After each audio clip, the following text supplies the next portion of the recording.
తెచ్చుకున్న మన మెదక్ జిల్లా సస్య శ్యామలం కావాలి జిల్లా. ఆ దిశగా మనం అందరం కలిసి పనిచేస్తామని మనం చేస్తాము.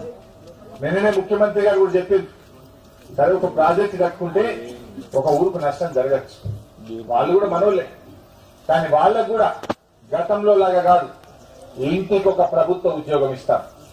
ఏ ఊరన్నా ఎక్కడన్నా మునిగిపోతే, ఏ ఊరన్నా ప్రాజెక్ట్ లో ఇబ్బంది గురైతే వాళ్లకు 2 బెడ్రూమ్ల ఇల్లు కట్టిస్తుంది ప్రభుత్వం, వాళ్లకు ఇంటికి ఒక ప్రభుత్వ ఉద్యోగం కూడా ఇస్తుంది మన ప్రభుత్వం అని చెప్పి మనం చేస్తాం. వాళ్ళని కూడా కాపాడుకోవాలి.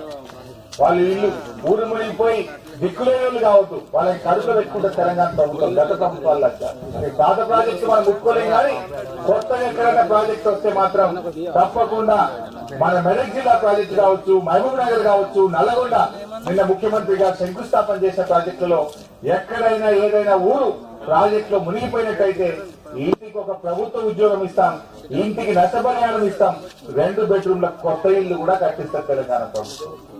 భూమికి ఫుల్ డబ్బులు ఇస్తున్నారు, ఒంపంటే కాదు, డబ్బులు ఇస్తాం.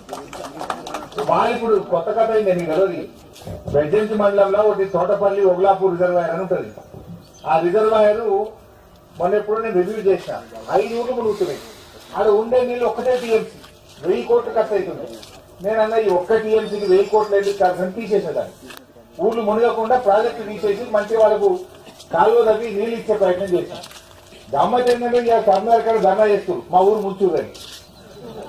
ఇది ఎక్కడ కూడా ప్రపంచంలో ముంచొద్దని ధర్నా చేస్తారు, వీరేంద్రబాయి ముంచుమని ధర్నా చేస్తారు. అంటే ఇంటికి ఒక ఉద్యోగం ఇస్తానని కేసీఆర్, మాకు పైసలు వస్తాయి, నౌకరు వస్తాయి, ముంచుదంటూ ఇది ఉంటాయి. మీటింగ్ ఇప్పుడు కరీంనగర్, దానికి ఇంకా కాంగ్రెస్ వాళ్ళు మద్దతు.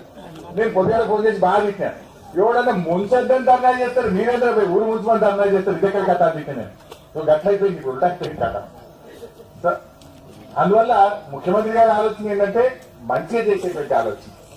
మన అంటే వాళ్ళకు కూడా కంట్లో దుఃఖం ఉండద్దు, బాధ ఉండద్దు, సంతోషంగా వాళ్ళు కూడా ఉండాలి అనేటువంటి దిశగా ఇవాళ మన ప్రభుత్వం పోతుందని మనవి చేస్తూ, మరి మీ అందరికీ శుభాకాంక్షలు తెలియజేస్తూ జై తెలంగాణ.